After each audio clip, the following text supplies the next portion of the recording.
Once upon a midnight dreary, while I pondered, weak and weary, over many a quaint and curious volume of forgotten lore, while I nodded, nearly napping, suddenly there came a tapping, as of someone gently rapping at my chamber door. "'Tis some visitor," I muttered, "tapping at my chamber door, only this, and nothing more."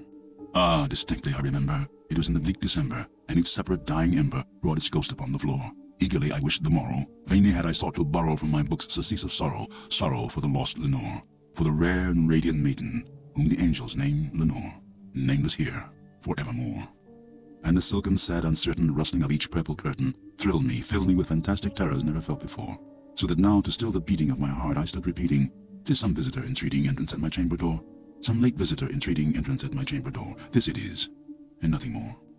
Presently my soul grew stronger, hesitating then no longer. "Sir," said I, "or madam, truly, your forgiveness I implore, but the fact is, I was napping, and so gently you came rapping, and so faintly you came tapping at my chamber door, that I scarce was sure I heard you." Here I opened wide the door. Darkness there, and nothing more. Deep into this darkness peering, long I stood there wondering, fearing, doubting, dreaming dreams no mortal ever dared to dream before. But the silence was unbroken, and the stillness gave no token, and the only word there spoken was the whispered word, "Lenore?" This I whispered, and an echo murmured back the word, "Lenore." Merely this, and nothing more. Back into the chamber turning, all my soul within me burning, soon again I heard a tapping somewhat louder than before. "Surely," said I, "surely that is something at my window lattice. Let me see then what thereat is, and this mystery explore. Let my heart be still a moment, and this mystery explore. 'Tis the wind, and nothing more." Open here I flung the shutter, when with many a flirt and flutter, in there stepped a stately raven, of the saintly days of yore. Not the least obeisance made he, not a minute stopped or stayed he, but with mien of lord or lady, perched above my chamber door. Perched upon the bust of Pallas, just above my chamber door. Perched and sat, and nothing more. Then this ebony bird beguiling my sad fancy into smiling, by the grave and stern decorum of the countenance it wore. "Though thy crest be shorn and shaven, thou," I said, "art sure no craven. Ghastly, grim, and ancient raven, wandering from the nightly shore, tell me what thy lordly name is on the night's Plutonian shore." Quoth the raven, "Nevermore." Much I marveled with this ungainly fowl to hear discourse so plainly, though its answer little meaning, little relevancy bore. For we cannot help agreeing that no living human being ever yet was blessed with seeing bird above his chamber door, bird or beast upon the sculptured bust above his chamber door, with such a name as Nevermore. But the raven, sitting lonely on the placid bust, spoke only that one word, as if his soul in that one word he did outpour. Nothing further than he uttered, not a feather than he fluttered, till I scarcely more than muttered, "Other friends have flown before. On the morrow he will leave me, as my hopes have flown before." Then the bird said, "Nevermore." Startled by the stillness broken by reply so aptly spoken, "Doubtless," said I, "what it utters is its only stock and store, caught from some unhappy master, whom unmerciful disaster followed fast and followed faster, till his songs one burden bore, to the dirges of his hope that melancholy burden bore, of nevermore." But the raven still beguiling my sad fancy into smiling, straight I wheeled a cushioned seat in front of bird and bust and door. Then upon the velvet sinking, I betook myself to linking fancy unto fancy, thinking what this ominous bird of yore, what this grim, ungainly, ghastly, gaunt, and ominous bird of yore meant in croaking "Nevermore." This I sat engaged in guessing, but no syllable expressing, to the fowl whose fiery eyes now burned into my bosom's core. This and more I sat divining, with my head at ease reclining on the cushion's velvet lining, that the lamplight gloated o'er, but whose velvet violet lining with the lamplight gloating o'er she shall press, nevermore. Then methought the air grew denser, perfumed from some unseen censer, sung by seraphim whose footfalls tinkled on the tufted floor. "Wretch," I cried, "thy God hath lent thee, by these angels he hath sent thee, respite and nepenthe from thy memories of Lenore. Quaff, oh quaff this kind nepenthe, and forget this lost Lenore." Quoth the raven, "Nevermore." "Prophet," said I, "thing of evil, prophet still if bird or devil, whether tempter sent or whether tempest tossed thee here ashore, desolate yet all undaunted on this desert land enchanted, on this home by horror haunted, tell me truly, I implore, is there balm in Gilead? Tell me, I implore." Quoth the raven, "Nevermore." "Prophet," said I, "thing of evil, prophet still if bird or devil, by that heaven that bends above us, by that God we both adore, tell this soul with sorrow laden, if within the distant Aden it shall clasp a sainted maiden, whom the angels name Lenore, clasp a rare and radiant maiden, whom the angels name Lenore." Quoth the raven, "Nevermore." "Be that word our sign of parting, bird or fiend," I shrieked upstarting. "Get thee back into the tempest and the night's Plutonian shore. Leave no black plume as a token of that lie thy soul hath spoken. Leave my loneliness unbroken. Quit the bust above my door. Take thy beak from out my heart, and take thy form from off my door." Quoth the raven, "Nevermore." And the raven, never flitting, still is sitting, on the pallid bust of Pallas just above my chamber door, and his eyes have all the seeming of a demon's that is dreaming, and the lamplight o'er him streaming throws his shadow on the floor, and my soul, from out that shadow that lies floating on the floor, shall be lifted nevermore. Once upon a midnight dreary, we pondered weak and weary over the newest volume of Suzanne Collins' Hunger Games lore. Welcome to The Fall of the House of Abernathy, the podcast where we attempt to decode Collins' messaging in Sunrise on the Reaping regarding connections to the Raven and Edgar Allan Poe himself. I'm Libby. I'm Shay. I'm Lorelei.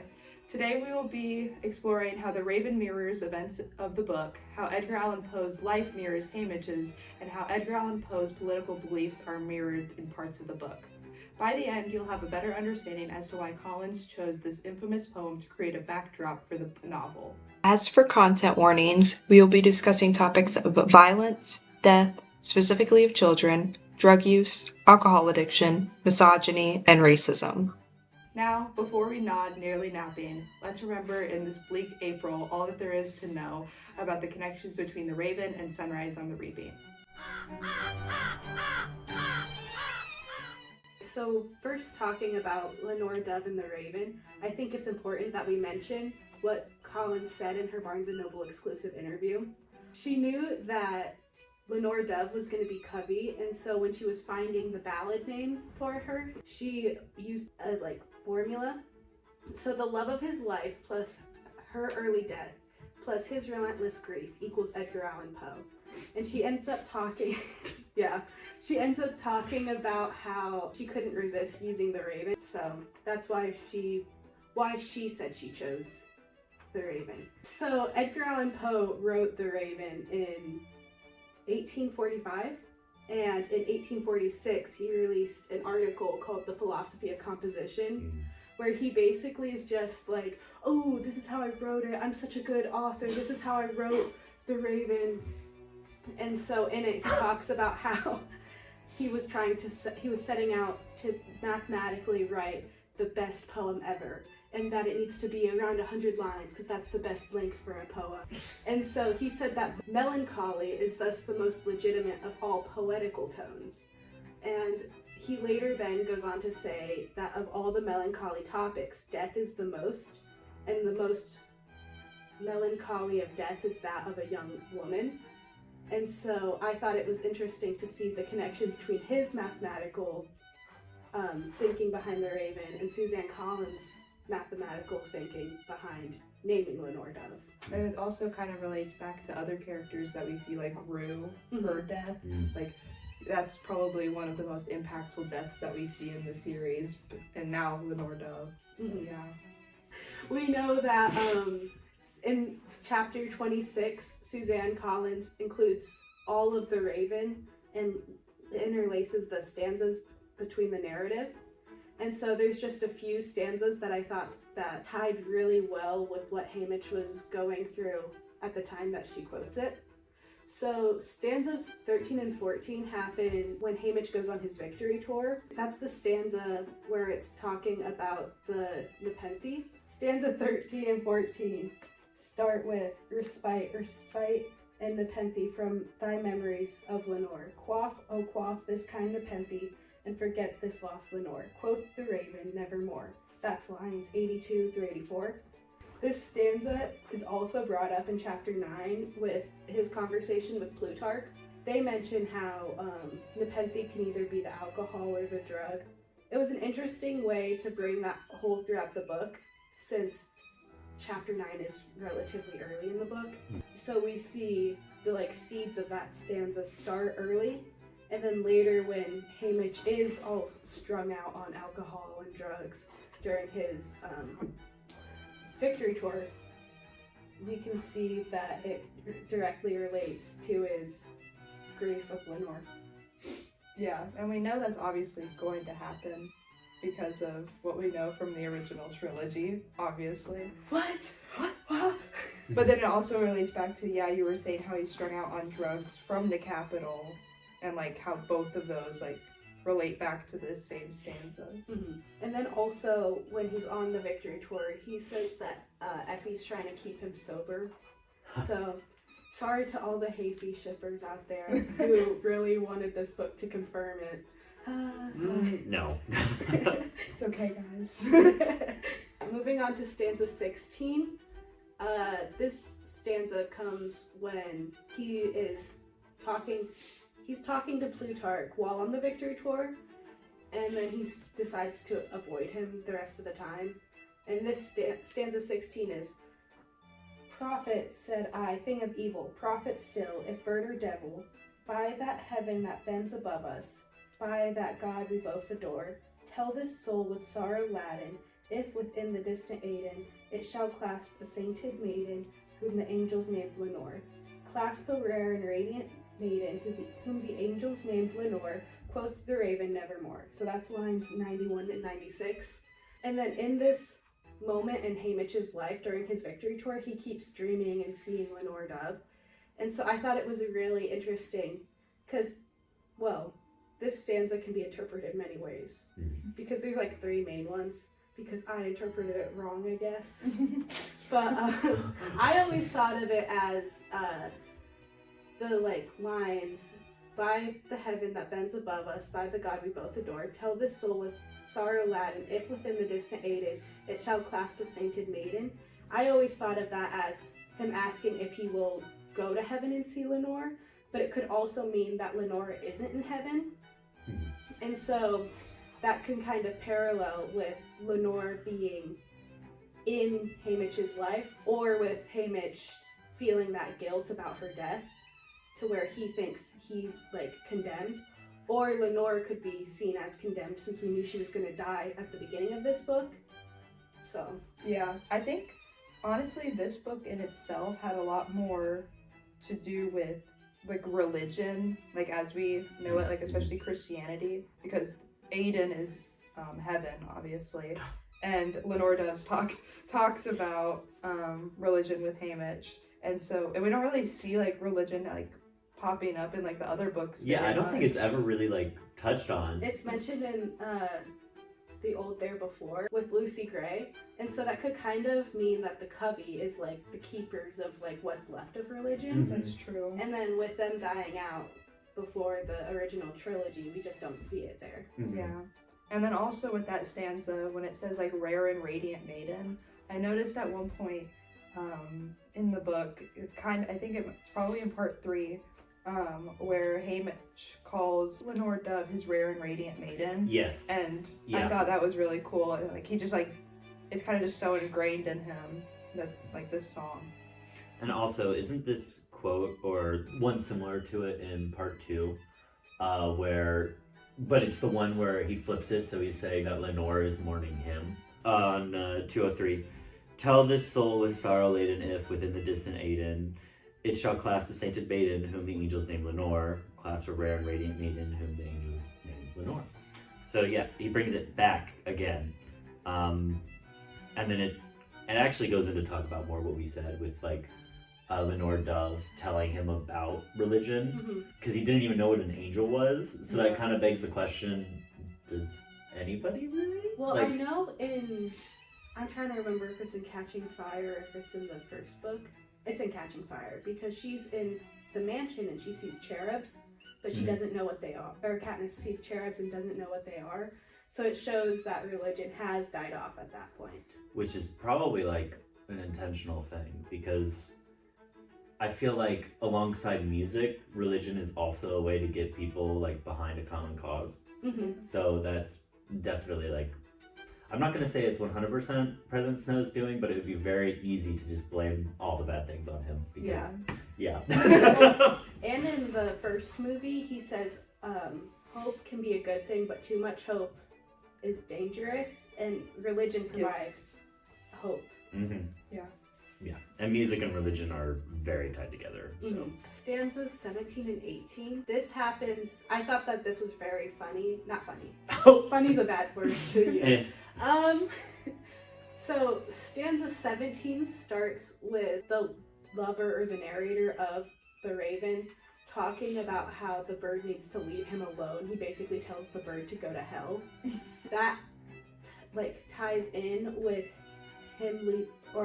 Haymitch saying goodbye to Plutarch because he doesn't see Plutarch for a while after that. And I thought that that was an interesting parallel to like, because the raven can symbolize so much in both the poem and in this book. And so I thought it was an interesting way to like tie Plutarch in with the raven. Mm-hmm.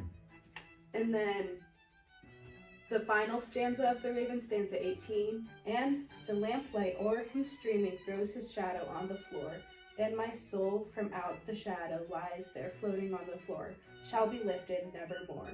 The ending of the Raven is super ambiguous. Like, some people think he maybe dies at the end of it.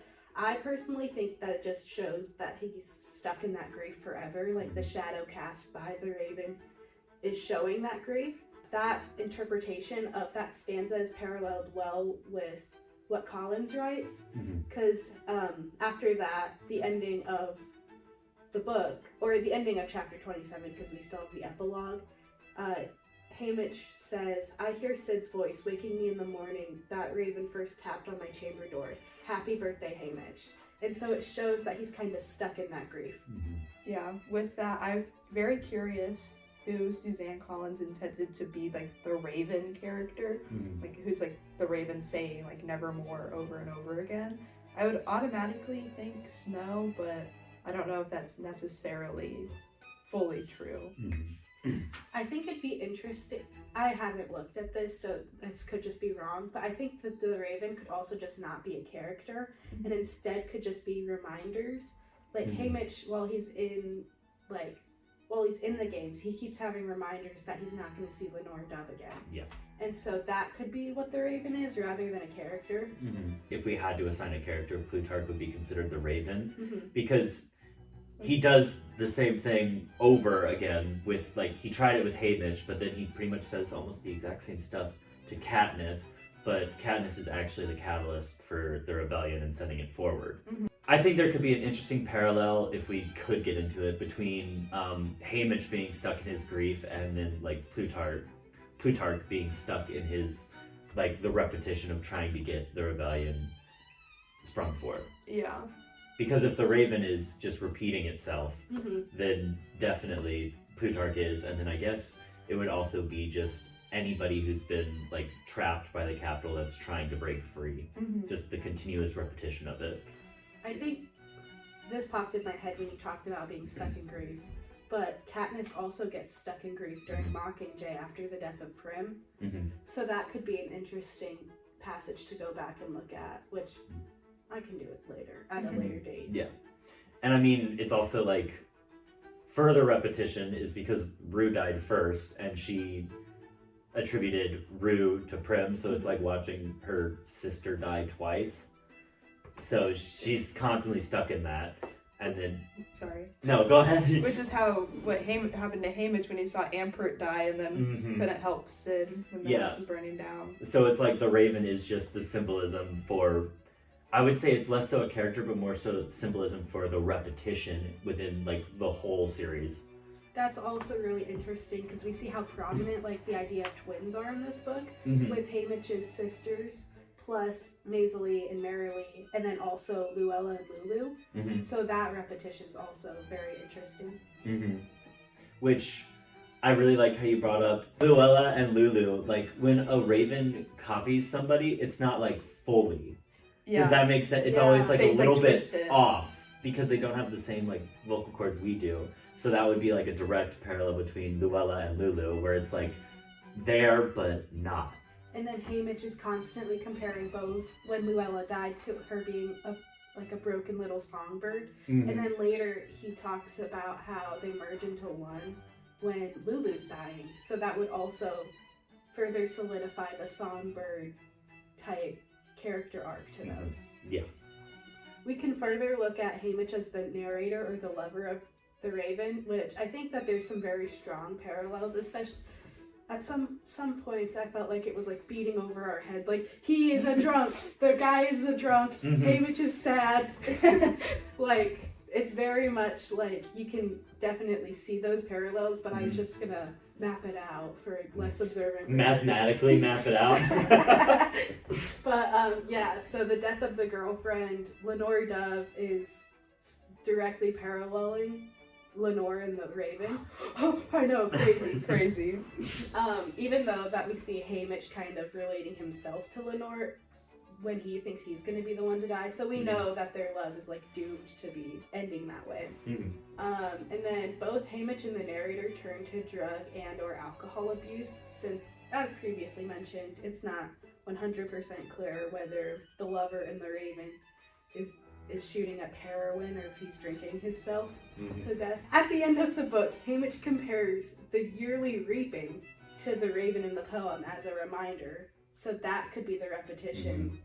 True. Because, the sun, like, the sunrise always comes on the reaping, but, like, stop the reaping, like, whatever Lenore says as she's dying. Yeah. Which is also, like, a really sad thing to think about, because I think it was one of you that in class brought up the idea that the arena, I'm pretty sure it was one of you, that the arena was beautiful. So then afterwards, the survivor would see beautiful things like a sunrise and just be completely unmoored by it. Yeah. So, and you can clearly see that here where he sees the sunrise and he immediately thinks of his brother saying, "Happy birthday, Haymitch," before Haymitch's life completely went downhill. Haymitch being the narrator for the Raven is a really good comparison, but we can also compare him to Edgar Allan Poe himself. Specifically, just because like the early losses in life with Haymitch losing his father at a young age, and then Poe losing his mom. And then not only that, but they both have like a very similar upbringing, with Haymitch being very poor in District 12, like everyone else. And then Edgar Allan Poe also growing up in poverty. And then after that, they both have further losses in life. Obviously, with Haymitch in the games, like having to experience Antbert and then just all the losses there, and then Lenore Dove afterwards. And then Edgar Allan Poe, he lost his stepmother, right? Stepmother, or is it adoptive mother? Yeah. Adoptive mother. It was like his godmother who like Because adopted they didn't him. legally adopt him, right? No. He was just kind of chilling. Yeah. Yeah, he was just He was there. there. Yeah. So adoptive mother. Yeah. And then also his wife, who Lenore is based off of, and therefore Lenore Dove is based off of. And that kind of, I think, sent him like spiraling into like the alcohol abuse, Mhm. which also very much mirrors Haymitch. With Haymitch not being sent off to the military, but being sent off to the games, which is, Yeah. very very similar. Yeah. Both can give you PTSD for Mhm. sure. And then that both of them also led to substance abuse. Haymitch with alcohol and drugs, and then Edgar Allan Poe with alcohol for sure, and opiates potentially. And then all of these events helped shape their worldview, which, starting off as like young kids, they definitely both had very bleak worldviews. You could really see it with Haymitch, just because like even in conversations with Lenore Dove before the games, he says, "Oh, there's always a reaping on my birthday. Then there's always going to be a reaping on my birthday. Nothing's gonna change."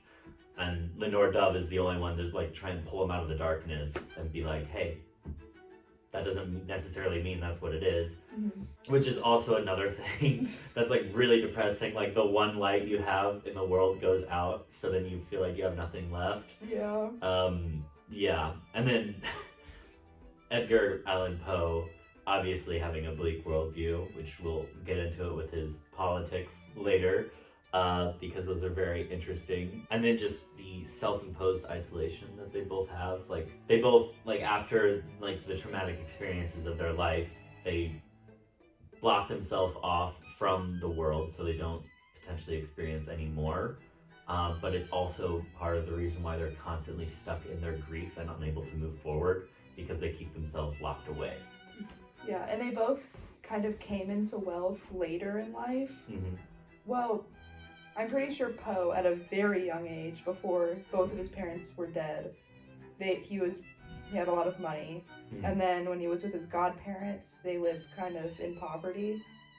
And then after he was catapulted to success through like his writings, especially The Raven, he came back into money. And I think that's similar to Haymitch, but he lives in poverty for most of his life and then comes into wealth after he wins the games, and it kind of shows like how Collins is probably arguing that money can't buy happiness. And it's also like how their lives are similar in that way. At the very least, money can't buy back lost loved ones. So, yeah. I also think you can kind of see Haymitch like squandering his like wealth on drinking, and then also Edgar Allan Poe obviously did the same, but then he also died really like shortly after his success, because The Raven is honestly one of his like later in life works. Haymitch, in the epilogue, he mentions how he's gonna die soon just because of his alcohol use. And then I think that's just like the big stark difference kind of between Edgar Allan Poe and Haymitch. I wouldn't necessarily say it's a difference, but Edgar Allan Poe really didn't have like, I don't think he had anyone looking out for him, and in a messed up way, the Capitol was looking out for Haymitch because they need him alive to keep dragging him out every single year for the games. So in the end, I guess you could say that Poe was able to escape the repetition, but Haymitch was constantly being trapped every single year on his birthday. Just reliving that over and over and over again. Yeah. And I guess the tide kind of turns for him when Katniss and Peeta begin looking out for him. And it's good in that way that Poe and Haymitch's lives like diverge there. Even though like Edgar Allan Poe was living in like isolation-ish, he had writing friends. Like he would constantly be writing to other people, which he mentions in some of his other essays where he's like, I'm the best writer to live. But I think it's interesting how his only like how both their only companionship are like work friends. Like Haymitch really only has Effie for 25 years before Katniss and Peeta, and then Poe only really had like other writers he was corresponding with. And then I think like, I guess you can do a comparison to the other victors as well, like with what you just said. It's just that the other victors have other victors, whereas District 12 doesn't. So it's partially, I guess it would be like too much of a stretch to say, well, not really. Haymitch's self-imposed isolation, it's probably just easier for him to slip into it because nobody else lives in the Victor Village. Nobody else has his level of wealth in District 12. So he can just stay at home. Like, it could be argued that if he wanted to, he could go out, but... He only goes out to buy alcohol. Yep. And now diving more into Haymitch's belief systems, and like these are kind of shown throughout the book, not through Haymitch specifically, but through how Suzanne Collins sets up like the government, specifically kind of relating back to Edgar Allan Poe's views of American democracy. So in his young life, he studied at a school in London, but then he lived in Richmond, Virginia for majority of his life. And so during this time, he was influenced by aristocratic Virginia, and he was very proud of this. He prided himself on the chivalry and loyalty that existed in Virginia. And the Virginian Anglo-Saxon attitude was kind of something that he embodied. In his older life, he started studying at the University of Virginia, where Republican ideals were, quote-unquote, shoved down his throat, and he did not like this. So he tried to get into government himself. Yeah. I just shouldn't it be mentioned real fast that at this time, if this was before the House switched. Yeah, so like Republican ideals at this time were kind of more liberal views today. And he tried to get into government himself, and alcoholism ruined this for him. And what's kind of funny and ironic is Poe seemingly died as a result of what's called cooping, which is basically voter fraud, and it's like forcing people to dress up as different people and like vote multiple times, and like you're kind of like beat up and like forced to do it, and like that's a suspicion onto how he died. Which is kind of ironic because he felt that the voting system was very flawed, and that relates back to the Hunger Games series, where there's not really like formal elections for president. It's called president, but it's basically a monarchy because President Snow rules for 75 years at least. Yeah. It's crazy. He rules for a very long time. I think it's so interesting that Collins chose to include some of his political beliefs when we know that she obviously is against, like, their big racism. Or, like, I don't know. He's not that Poe was, like, conservative in how he wasn't conservative then, but his ideas would be, like, considered more conservative now, and we know that Collins doesn't align with those ideas. Yeah. Which, it adds a really good juxtaposition in her books. It enables you to have an actual conversation and engage with both sides of the belief system. Yeah. And then it allows you to have like a deeper conversation about how this idea impacts someone versus this belief impacts someone else. Mm-hmm. I think that also with the Avoxes. The Avoxes are people who have been enslaved and, like, mutilated to keep them from talking, which I think is a really interesting parallel with how both, like, enslaved people in America were banned from learning how to, like, read and write. And then we also see Plutarch talk about the importance of reading when it comes to, like, liberation of, like, and the spread of political beliefs. I think that it's like a double-edged sword because we can see it with, like, other extreme political groups where you ban books and such, and that's a way to suppress people's beliefs and their ability to spread those beliefs. It's like how they banned music after Lucy Gray, because books are also a way of getting people to think. Thank you, Suzanne Collins. So just for his views in general, he was part of the Whig Party, which is like a third party at the time, and that was a lot of people who were a part of the Whig Party were rich aristocrats in Virginia. As I was talking about, he's very proud of being from Virginia, and he felt that the government was very corrupt even at this time, even like in the beginnings of the government. Like this is like 1820s, maybe 1820s, 1830s, and America began in like full swing in like the 1780s. So the fact that it's already corrupt by his standards, I think that's really interesting. I think that ties back to the Hunger Games. By the 10th games, the Capitol's very corrupt again, and obviously the rebellion and Dark Days didn't really do anything. From the start of America to when Poe is doing this, that's also like 40 years. Hey Mitch. Yeah, boom. boom. Same timeline. Yeah. And then with this political corruption, a lot of people viewed him as un-American and a traitor due to how he viewed the government. But to be completely fair, I think it's okay to say that the government is corrupt or like feel that the government isn't meeting your needs. And obviously we see that with the districts in the Capitol. Like if anyone talks back. Which is really interesting because he's an aristocrat, but he's saying the government isn't meeting my needs. He kind of used his writing to like dispel anxieties about the government and like wanted to use it to help people know what they could do to make the government better for them. And he tried to do that by trying to get into government himself, which didn't work out.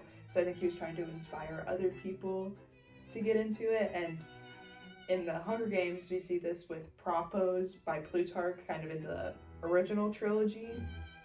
The Propos are like kind of like Edgar Allan Poe's writing that's kind of like inspiring people to fight for change that they want to see. Finally, we have Edgar Allan Poe's views of democracy specifically. So he disagreed with Jeffersonian democracy, which basically he disliked the idea that anyone could vote. Yikes!